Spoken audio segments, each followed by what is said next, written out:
Wyoming Territory, September 1877. The wind carried the scent of sage and pine through the foothills north of Laramie. But it was the sharp scream of a horse in distress that made Abram Kessler pull up his gelding and listen. He held still, boots tight in the stirrups, eyes narrowing as he heard it again closer now. Not just a horse. A woman. He kicked his mount into a gallop when he found her. She was crouched beside a spooked bay mare tangled in barbed wire, her hands bleeding as she tried to free the animal's leg. She looked up at him, startled but silent, her brown eyes wide beneath a straw bonnet that had seen better days. "Easy," Abram said, swinging down from his saddle. "You're going to get yourself sliced open." The woman didn't answer, just pressed her lips together and kept working. He knelt beside her and gently caught her wrist. "I can handle this," he said softly. "Let me." She hesitated, eyes flickering between his face and the horse's flailing leg. But she let go. He worked fast, using his knife to cut the wire and his voice to calm the mare. Within minutes, the horse was free, limping but upright, and the woman sat back on the dirt, her skirts stained with dust and blood. Her hands trembled. "Name's Abram Kessler," he said, taking a clean cloth from his saddlebag and offering it to her. "You want to tell me yours?" She took the cloth and looked down at her hands. "Sylvie Osborne. You out here alone, Sylvie?" She nodded, then paused. "My brother was supposed to meet me at the station in Laramie. He never came. That was 3 days' ride south." "You walked from there?" She gave a small nod, looking off at the distant hills. Abram exhaled slowly. "You got family nearby?" "No, you got anybody?" Another shake of her head. "I was going to stay with my brother and his wife, start fresh." He looked at the mare, limping and shivering. Then at Sylvie, her dress torn, her hands raw, her eyes holding back tears she would not let fall. "Well," he said, standing, "you are not walking that road again." She flinched at his tone, and he softened it. "I have a place north of here, room in the barn if you prefer it to the house." "I will not do anything you do not want." Sylvie looked up at him, unsure. "Why?" "Because you need help," he said simply. "And I do not like seeing people left behind." She did not answer, just stood and followed him when he led her and the mare back to his ranch. The Kessler homestead sat nestled among cottonwoods, a modest clapboard house with a wide porch and a barn behind it. Abram left her to settle the horse while he went inside and returned with a basin of warm water. "Sit," he said, motioning to the porch steps. Sylvie sat, and he knelt in front of her to clean her hands. She winced but did not pull away. "You looked like you were going to cry back there," he said gently. "I was not." He looked up at her and she blushed, but her chin lifted. "I do not cry," she said firmly. "All right," he said, and kept cleaning. Sylvie stayed in the barn that night, curled on a pile of hay with a wool blanket he had given her.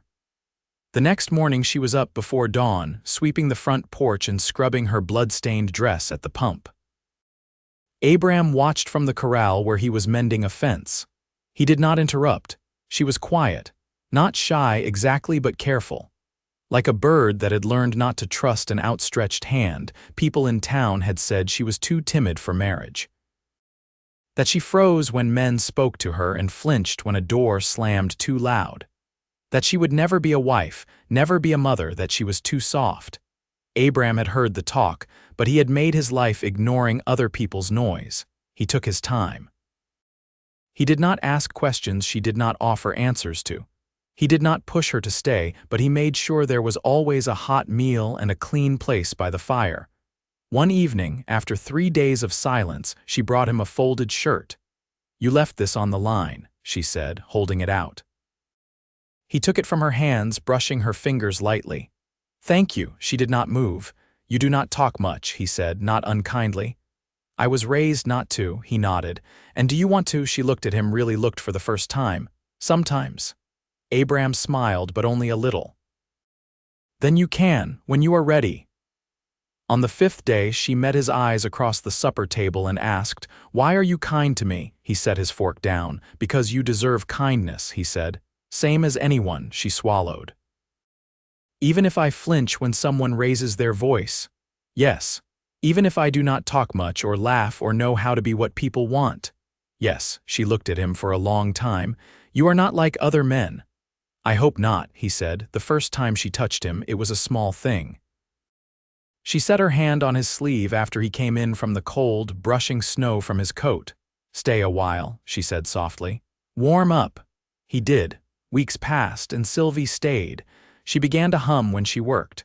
She cooked biscuits and watched him from the porch as he rode out. She laughed once when one of the goats tried to eat his hat, and he had never heard a sound so warm. She was still quiet, still careful, but she no longer flinched when he reached past her or raised his voice to call out to the animals. Slowly, she began to speak without being spoken to. She asked about his past, listened when he shared it. And one night, after the fire had burned low and the wind howled outside, she sat beside him on the floor, knees tucked up under her skirt.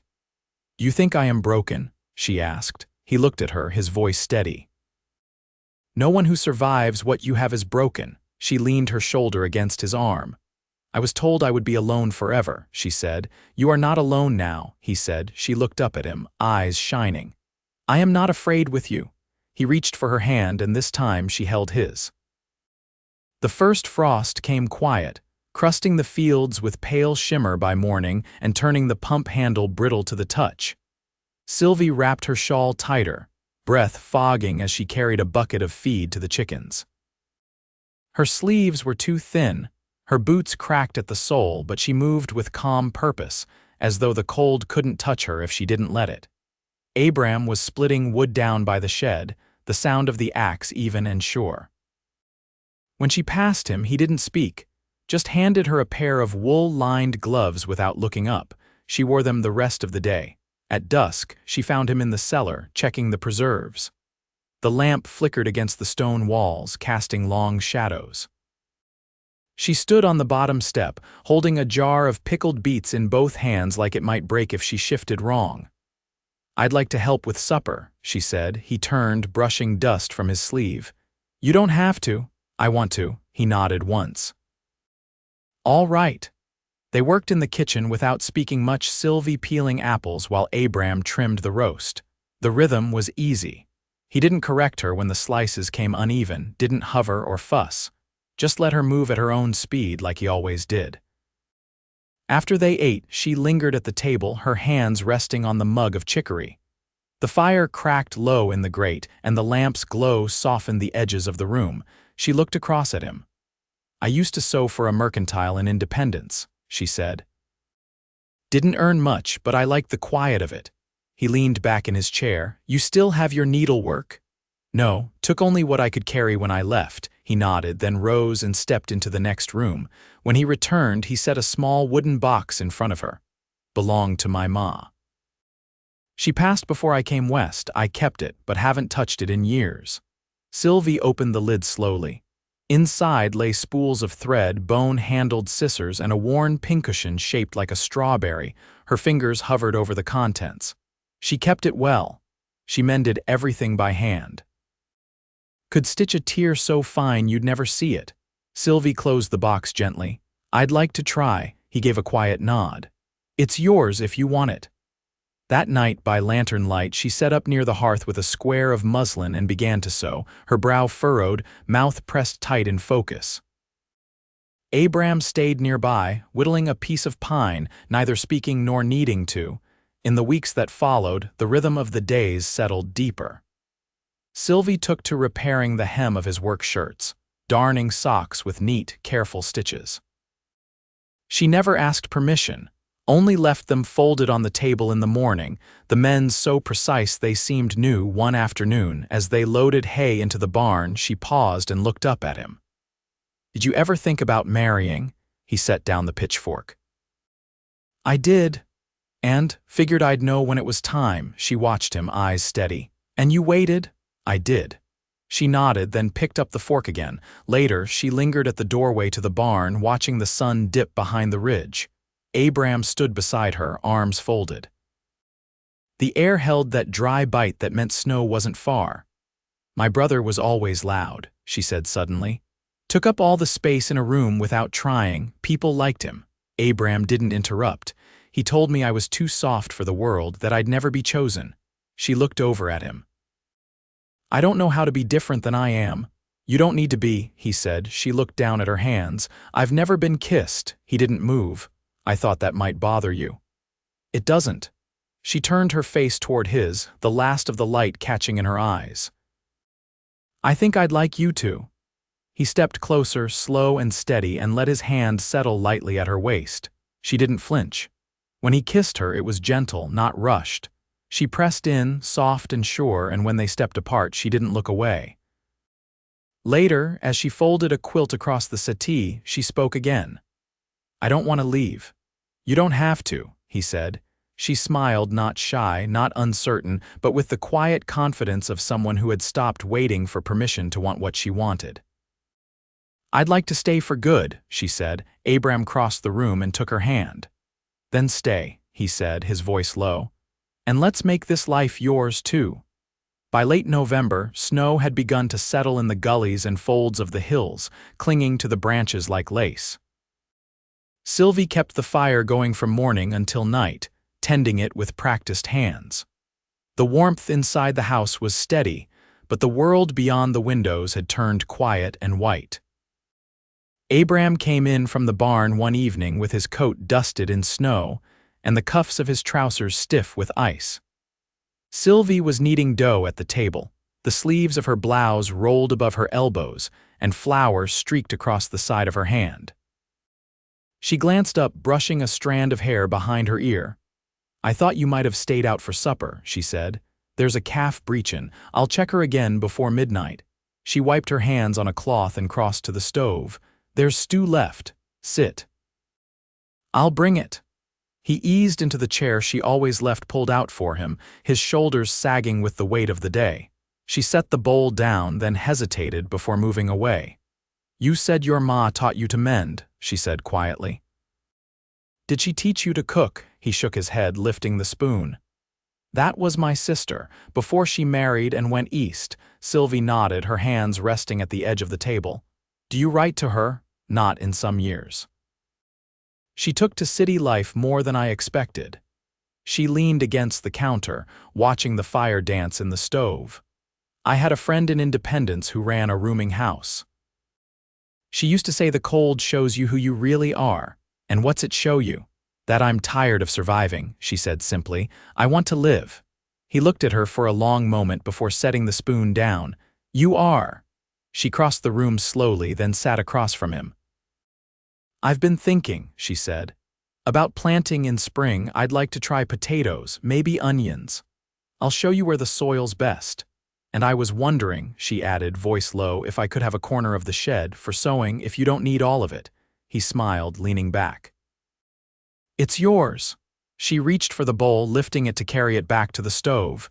You always give more than you take, she said. I've taken things before, he said quietly. Didn't sit right. Don't aim to do it again.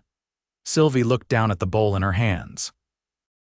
You don't have to earn kindness from me. You already have it.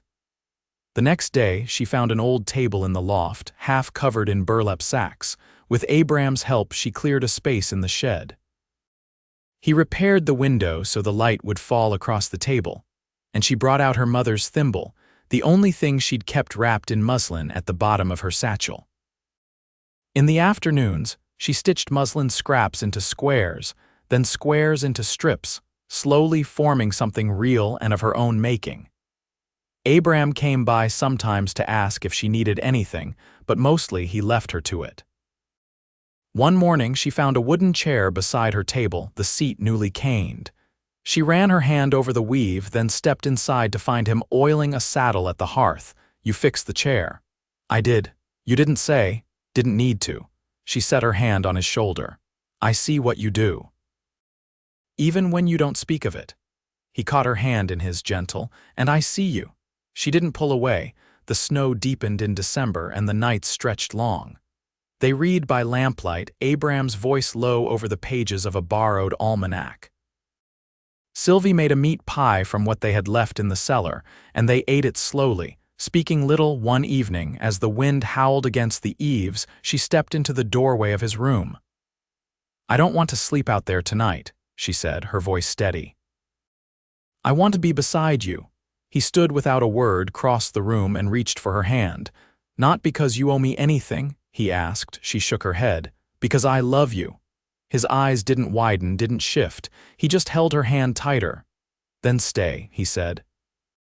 No more waiting. She did. And when they lay down together, it wasn't with urgency or fear. It was with quiet reverence, with the steadiness of two people who had waited long enough. In the morning, he found her in the kitchen, humming a tune he didn't recognize. She turned when he came in, cheeks flushed from the heat of the stove. I'd like to be your wife, she said, her voice clear. He stepped forward, cupping her face in both hands. You already are. But we'll make it right before God and paper if that's what you want. I want everything with you, she said. And when they kissed, it was not the beginning of something tentative, but the continuation of something quietly, deeply earned. The snow held through January, but the light began to shift. Mornings came with a hint of gold around the edges, and the air, though still sharp, no longer carried the weight of deep winter. Abram rose before first light, as always, and found Sylvie already dressed, her shawl tied snug, her boots laced tight. I want to walk to the ridge, she said, drawing her gloves on with slow care. Haven't seen the land from up there yet. He paused in the doorway, holding his coat in one hand. It's a steep climb, even in better weather. I know. He studied her face for a beat longer, then nodded. Let me pack something warm. They set out just after sunup, the snow shallow along the path, crusted firm from the cold. She didn't ask for help, didn't reach for him as the trail narrowed or the wind picked up. He walked beside her without comment, adjusting his pace until their boots crunched in rhythm. When they reached the top, she didn't speak, just stood still, her eyes moving over the wide stretch of land below the folds of pine, the winding creek, the faint trail that led toward the railway line far in the distance. She pulled her gloves off and pressed her bare palm to her chest. I never imagined it would be so quiet, she said at last. He crouched to open the satchel, pulling out a tin of coffee and a wool blanket. You want to stay a while? She nodded and sat on a flat stone, legs tucked beneath her skirt. He poured the coffee, steam rising in pale ribbons. She took the tin in both hands, warming her fingers. I used to think I had to live small, she said, eyes on the horizon, that I should take whatever corner was offered and be grateful. He didn't interrupt. But when I got here, she went on, when you gave me space without asking anything back, I started to wonder if I could take up more room if I was allowed to. You're not just allowed, Sylvie, he said. You're meant to. She looked at him then, something steady behind her gaze. I want to build something here, not just pass through. He reached into the satchel again and pulled out a folded piece of paper, edges creased, corners worn. I sent for the preacher, he said. He'll be here in a week. Her breath caught. You already did that. I didn't want to ask until you were ready, he said. But I hoped. She unfolded the paper with careful hands, reading the date and name. You hoped right. The wind shifted, tugging her hair loose from its pins. She didn't fix it, just leaned her shoulder into his. I don't need anything fancy, she said. Just you and a promise we can keep. You'll have both, he answered. They sat a while longer, sharing the last of the coffee, watching a hawk wheel high over the valley. When they made their way down, she didn't stumble once. The following days passed with quiet preparation. Sylvie hemmed a dress from a bolt of wool Abram had forgotten in the barn loft. She worked in the shed with the door open, letting the sunlight fall across the fabric. He carved a box from juniper, lining it with soft muslin for her sewing things. Neither of them spoke much about the day to come, but the house felt different, expectant, like something waiting to be born. On the morning the preacher arrived, the snow had melted enough to show patches of brown earth along the fence posts. Sylvie stood by the window, her dress simple, her hair braided back with a strip of cotton she'd dyed with elderberry. You ready? Abram asked, adjusting the collar of his cleanest shirt. She turned to him, her hands folded together. I am. They stood beneath the cottonwood behind the house, where the wind barely stirred and the sun pressed warm against their backs. The preacher read from a worn book, his voice low and sure. There were no witnesses but the hills and the sky, and when Abram took her hand, there was no hesitation. "I'll love you plain and true," he said. "Not for what you were told to be, but for who you are." Sylvie's eyes didn't waver. "And I'll stand beside you," she said. Not in fear, but in choice. When it was done, she rested her palm against his chest, just above his heart. "I don't feel small anymore," she whispered. "You never were," he said. They went inside hand in hand and closed the door behind them. There would be more days of snow, more fences to mend, more quiet meals shared between the two of them. But the hardest part, the waiting, the wondering, had passed, and in its place they'd built something solid, something still and strong, a life that fit them both. The thaw came slow that year, reluctant and muddy. Ice pulled back from the edges of the creek first, then from the hollows between trees, and finally from the fields, leaving the ground soft and dark underfoot. Abram and Sylvie took to walking the property lines in the afternoons, boots heavy with wet earth, hands joined when they could spare them. One morning, Sylvie stood at the edge of the pasture, watching a pair of magpies flit between fence posts, her apron damp from kneeling in the garden. Abram came up behind her, wiping his hands on a rag. "I saw one of the cows favoring her front leg," he said. "Could be a stone bruise." She nodded, but her gaze stayed fixed on the birds. "I want to keep chickens again, properly this time, not just for eggs." He studied her face. "For meat then, for hatching. I want to raise them from chicks, maybe trade the pullets in town come summer. Sounds like you've got a whole plan worked out." "I've been thinking on it while I dig," she said, brushing dirt from under her fingernails. "This land could give more than we ask of it if we're careful. Then we'll build a brooder," he said. "You draw it out and I'll cut the frame." That night, she spread a piece of paper on the table and began to sketch in slow, thoughtful lines. Abram sat across from her, rolling tobacco and watching the curve of her brow as she concentrated. "Did you always think you'd live like this?" she asked suddenly. He considered the question. "Not sure I ever thought that far ahead. I knew I wanted quiet. Something I could hold on to. And now, I want what we've got," he said, "and I want to keep it from breaking." She reached across the table, her fingers resting lightly on his wrist. "Then we'll take care of it together." The brooder came together in 2 days. Abram sawed and nailed. Sylvie sanded the rough edges smooth. They set it near the shed where the sun hit long in the morning, and when the first wooden crate of chicks arrived by freight, Sylvie opened it with hands that trembled slightly, not from nerves, but from the weight of beginning something new. She named them, though she didn't tell him the names.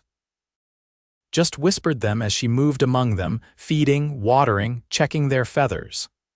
Abram watched her from the fence once, and when she turned and caught him looking, she didn't look away. In early April, Abram came in from checking the lower gate and found her standing barefoot in the kitchen, rubbing beeswax into a new length of twine. Her dress was rolled to the knees, her hair damp from a rinse at the pump. "I wrote to Clara," she said without turning. "My friend from Independence, told her I married, told her I'm safe." He set his gloves down slow. "You think she'll write back?" "I think she'll come." He blinked at that. "Here, she's got no husband, no children, just her name and a trunk. She always wanted to head west." He nodded slowly. "There's space in the loft if she does. She can help with the hens," Sylvie said, "and maybe teach me to make soap from lye proper. Mine keeps coming out soft." He stepped closer, resting a hand on the edge of the counter. "You're making a home here." "Yes," she said, and finally looked at him. "Because you gave me room to." He reached for her hand, pulled it gently into his. "I didn't give you anything you didn't claim for yourself." She leaned into him then, laying her head against his chest. "I still wake some mornings thinking I imagined all this. I'll remind you if you ever forget," he said. Every day, they shared a quiet spring. The chicks grew, the garden took root, and Sylvie began to write in a ledger she kept tucked behind the flour tin notes about feed, egg counts, what herbs took best in which patch of soil. Abram built her a gate for the back garden, carved her initials into the latch. When it stuck, she laughed and teased him that she'd rather wrestle a rusty hinge than a coyote. In May, Clara arrived with a faded green trunk and a smile that reached her eyes. She folded into Sylvie's arms without a word, and Abram stepped back, letting them have their moment. That night, the three of them sat on the porch, watching the last light fade beneath the ridge, and something unspoken settled in the air. This was no longer a place just for surviving. It was a place for belonging. By midsummer, the hens had begun laying, and Sylvie had traded eggs for fabric at the mercantile. Abram rode into town less, preferring the long days on the land, the surety of sun-warmed wood beneath his palms. He and Sylvie worked side by side, not always talking, but never apart. One humid evening, as a storm rolled distant over the hills, Sylvie stood by the window with a hand pressed to her belly. The rain hadn't come yet, but the air held its promise. "I've been feeling different," she said. Abram set down the pail he'd brought in and came to stand beside her. "I think," she said quietly, "we might be expecting." He didn't speak right away, just took her hand and held it there, covering hers. "You sure?" She nodded once. He bent and kissed her temple, then her cheek, then the corner of her mouth. "Then we'll make room for one more." It rained that night, soft and steady, and they lay together in the dark, listening to it drum against the roof. Sylvie's hand rested over his heart, and Abram's arm cradled her back. The land would shift again, as it always did, seasons turning, storms passing, animals born and gone.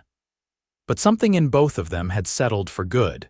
They would raise their child in a place built from patience, from quiet care, from the slow, steady choosing of one another each and every day. And when morning came, they rose hand in hand to meet it, as husband and wife, as partners, as something stronger than either had ever known alone. Always from now on together.